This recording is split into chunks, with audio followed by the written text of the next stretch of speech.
1, 2, 3, clap. Action. What do you call it? The clap. Action. Action. Okay. Hello guys, welcome to our little fan base, fan page, fan club interview. Yes. We'll be answering some of your questions. We have 10 questions to answer. Hopefully it's not Alright. going to cut out.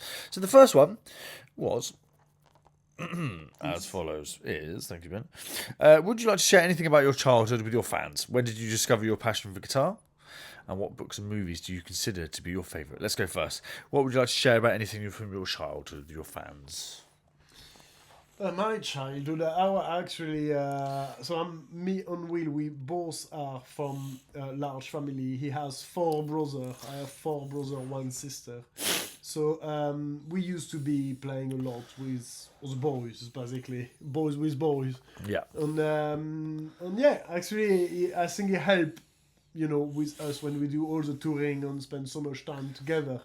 That is a pretty relaxed situation because we're used to be around boys. Yeah. We grew up like this. And my childhood, I did a lot of school, guitar. I wasn't doing much sport. Sport wasn't my thing. Yeah. I did a lot of sports. I was kind of, did quite a lot of sports. Obviously, I went to a specialist music school and we weren't really allowed to do we played football, but from that, we weren't really allowed to do any sports in case we hurt our hands. Sailing.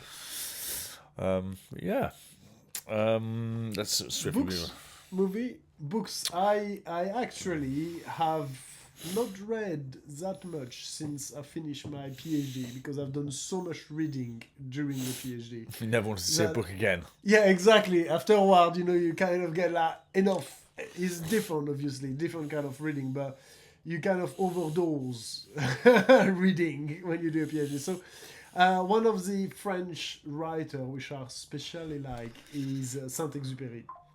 And you probably have to be French to really, or be able to read, French, or be quite good with the language to understand. But when he writes, he's like poetry. It's just so smooth, so nicely written, so simple, easy, but it always sounds so nice. I used to read a lot. I just phased out really. It's probably because we look at our phones so much. But I used to really like fantasy stuff. Actually, I still do. But the only problem is it's flooded with so much bad stuff. Marvel?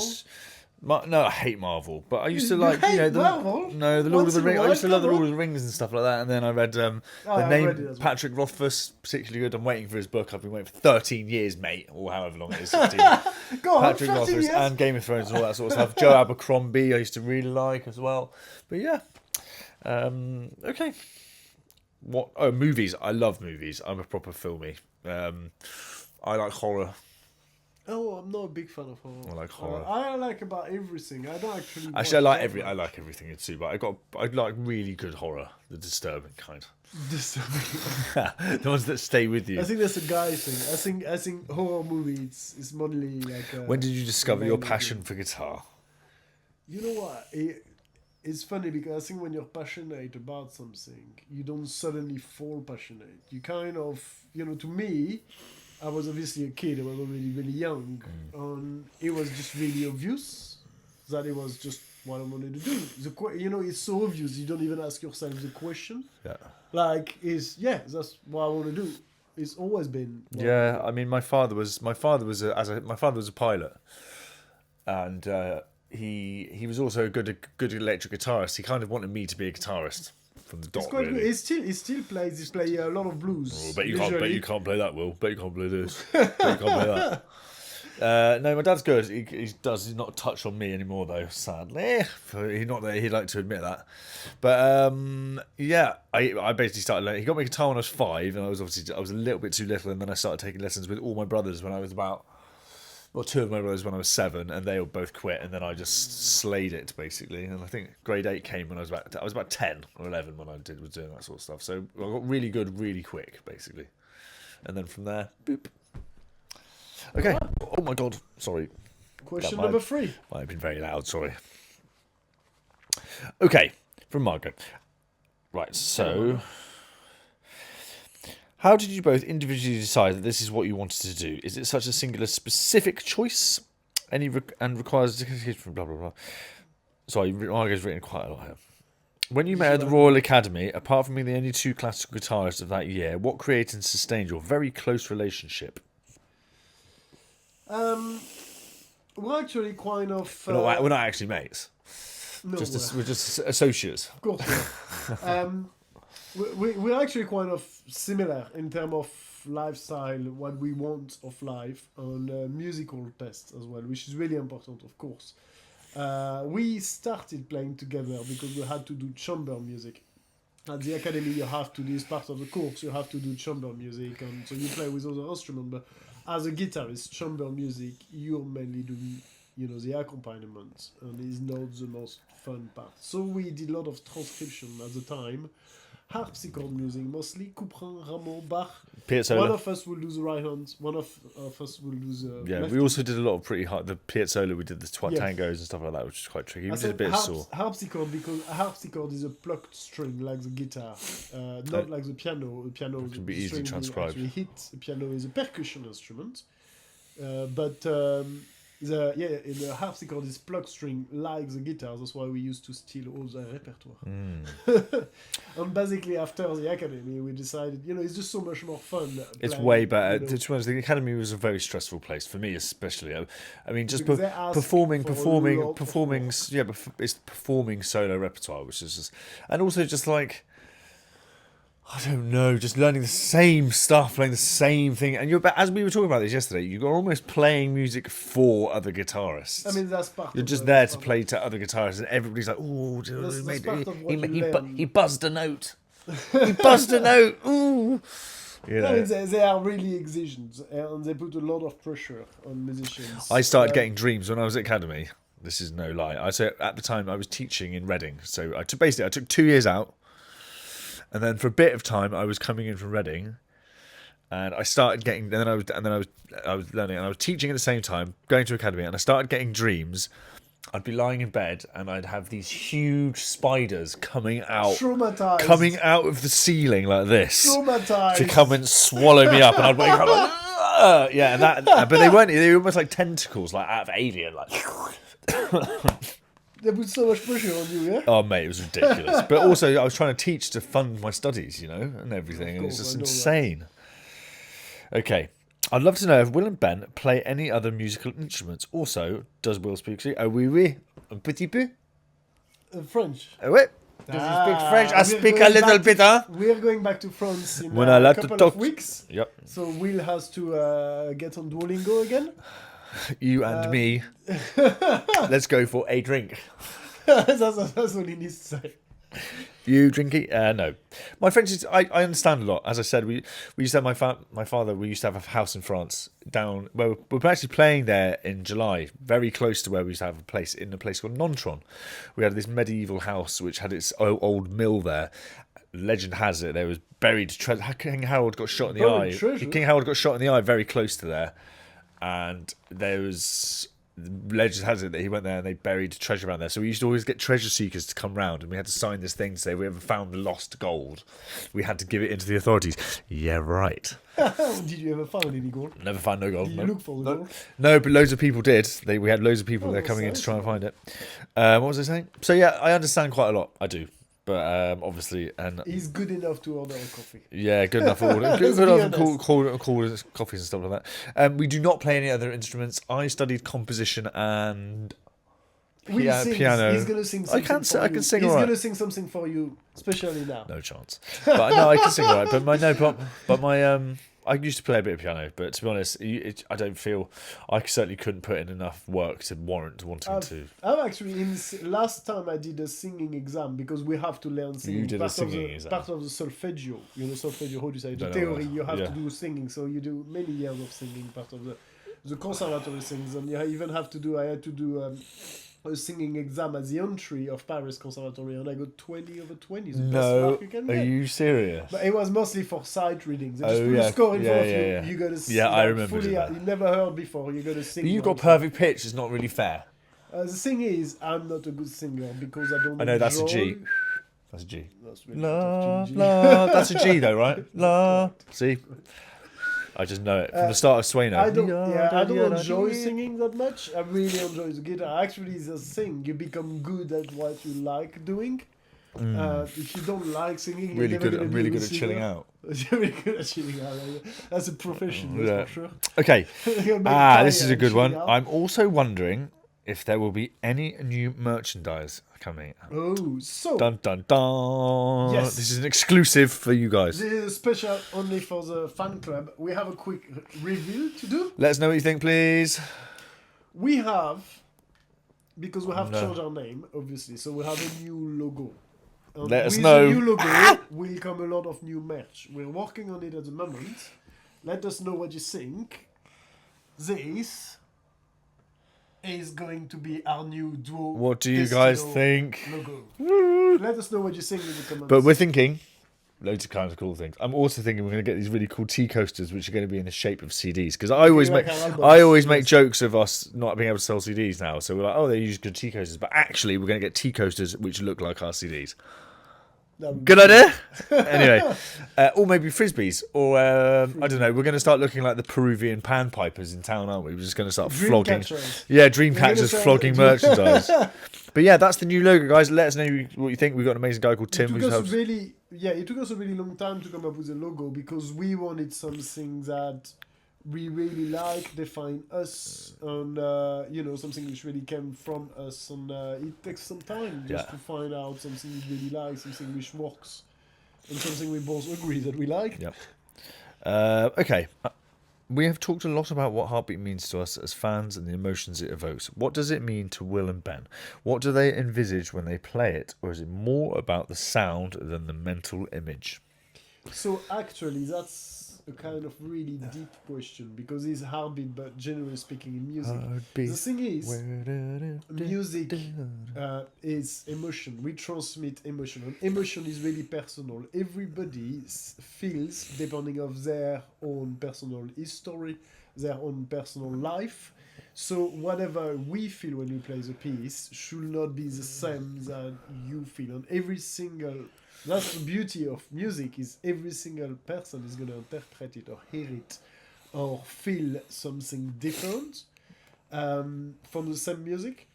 And usually the thing is when you're playing the instruments, you don't have much time about imagining and really let yourself dream on things because you're gonna think about what's the next note. Usually I think like try not to squeak the next note. But try I to get don't it know. clean. You can get into your flow. I like that, and you get into your flow, and then you don't really have to think about it. But you kind of learn how to. It's a really important thing actually. We've done a lot of teaching in the past, and you have to almost unlock that ability to put emotion into a piece of music, if that makes sense. A lot of people I've taught children, not one of them really ever could play musically. Do you know what I mean? Until you get to a certain standard, and it's being able to be. I think you've got to be really confident with your song, but also you've got to be able to relax and be able to put something like that into it. So Heartbeat evokes a lot of things because it is quite a moving piece. So when you at the moment while you're playing it, you're thinking more about the general atmosphere, the tempo and things. You can't quite. You're not really thinking about actual things. Yeah, no, you can't because if not, you're gonna get it all wrong for sure. But but certainly like playing, it's weird. You can play Bach, you play any pieces, but it's like if you're playing a sad piece, you can be evoking sadness through your playing. You're not really thinking of here is a sad memory I thought of, because you don't need to do that. It's like you're bringing out that part of you that is able to do that. Does that make sense? I'm not sure. They know what I'm talking about. Hopefully, if not, they will ask you more questions about it. You'll have a. Okay, so what's the funniest thing that's happened to you in a gig or busking? I was doing a gig recently and I said, sorry guys, my G-string's slipping. I remember this. The thing is, you actually said it first, not realizing at all. And then I saw your reaction. And then it was so funny because used it. everyone laughed that you used it in a concert a couple of times, I think. I've used but it. just like already viewing. But when I said it first time, I was being genuine, and then I was like, oh my god, I realised that sounds... what else has happened? We had all kind of things. Loads of things that have happened. We've everything. had funny things, bad things, people trying to totally destroy our sound in a gig. We've had that.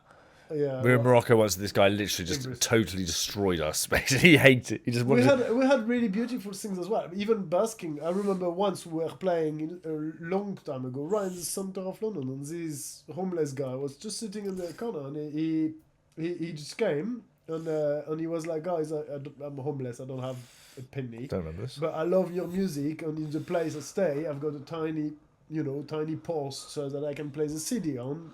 Can I please have a CD? And so, of course, we gave him a CD. And it's nice because he was really genuinely, really likes the music, really want to have a CD. He asked so politely and so nicely, which is not the case with all the homeless people. We see many people who are homeless because of addiction problem, and they are a bit heavy to deal with. Yeah, I mean, it gets to a point, places like Oxford and Reading, you just get to a point, and we come across as a bit over the top sometimes, but you've just got to be that straight away, because otherwise they'll just take the piss. Take the mickey. Anyway, but on the concert, we have so much fun in all the concert. Obviously, festivals are always so high energy. So you get so much adrenaline when you get in the festival. Which, it's probably what I enjoy the most. At what age did you pick up your guitars? I was 7, really. I was probably about 7 as well. But so in France, when you do the conservatory, you have to do 1 year of just theory. So you don't touch an instrument. You have to do 1 year of just theory every week until you can actually read music. So then when you pick up your instrument, you have already you know how to read the score. You're familiar with the score. So you only need to concentrate about trying to play the notes. Yeah, not in England. You talking about when you had to learn theory first, yeah? Yeah. Yeah, not me. I got really good at sight reading, but my theory is still nothing like Ben's because you just had insane training. I don't think I even did any theory until I got to like music college school. Yeah, really. we have since I'm 6. Yeah, exactly. No. I did literally until I was about 14. They were like, right. And I was like, oh, I just play guitar. Okay. Music if you could pick important. If you could pick any one musician in history to join you in concert, who would it be? Bach. In terms of music, Bach for musicians is always something. Can you imagine? Something really special, something really unique. Or Barrios. I'd ask Barrios as well. In terms of guitarist, Paco de Lucia, he's he's set up in his own world. He's the man. Exactly. Tommy Emmanuel, I'd like to do a gig with Tommy. Yeah, Aldi Meola. There's so many names. Jimi Hendrix, Beatles. I mean, everybody says Jimmy. Actually, we wouldn't be able to really play together, actually, would we? It'd be really different, but be too stoned. Sure we'll play something. Just message, man. Yeah, there's loads. Classical wise, played with David Russell already. It's pretty cool. I'd love to play with Will, you see. Oh, yeah, of course, that's it, yeah. All right, we're nearly getting towards the end, guys, but thank you so much for all of these. I'd like to know what your favourite... This is a bit of a random one. I'd like to know what your favourite holiday destinations are and what places you've got on your bucket list. Oh, so for me, it's quite easy. Anywhere on the coast of the Mediterranean Sea.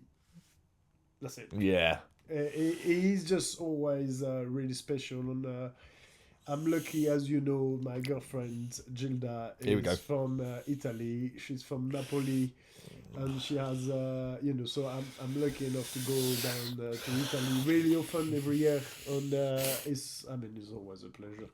But just as much the south of France, the coast of Spain, anywhere with the sea is love. I have a particular. I went to Sardinia, which is really nice. The North Sardinia, the water there is the best I have ever seen, and I've been to a lot of nice places. I've been to Thailand and all over the place. And the sea in Sardinia, you cannot imagine how perfect it is. It is just unbelievable. We're really lucky in Europe because with 1 hour flight, you can be in 10 countries with 10 different cultures, 10 different food, traditions, language. Oh, I know where I'd like to go. I'd like to go to rich. I'd like to see like deep South America and go and eat like some Louisiana like barbecue. Bucket list. I would love just for the culture to go to Japan. Oh yeah, they Japan. have a really strong culture, and I just think it's just really interesting because it's really different from what we're used to, and they have really strong culture there. And do you know what? South America. I'd just love to go all over South America. I might never come back though. Where's what we've lost in? So guys, I think that is it. I'm really glad you sent in our questions. What would be nice if a few more of you sent us in, because Alison and Margot, we are very happy that you sent them in, but maybe some other guys send in some other questions. And once in a while we will do some content specific for our fan page, guys. So, it looks a bit too relaxed, I've just realised. We've been playing all day, and it's rather hot. Exactly. in We here. were in Guildford. It was really sunny, warm, and Yeah. now we're a bit knackered. But anyway, guys, thank you ever so much. I hope this has been nice. Let us know what you think about the logo. Yeah, we'll read. Yeah, definitely. Not that we're changing it. Anyway, guys, awesome. Thank you so much. See you soon. Yeah. Cheers, guys. Bye Bye bye. bye.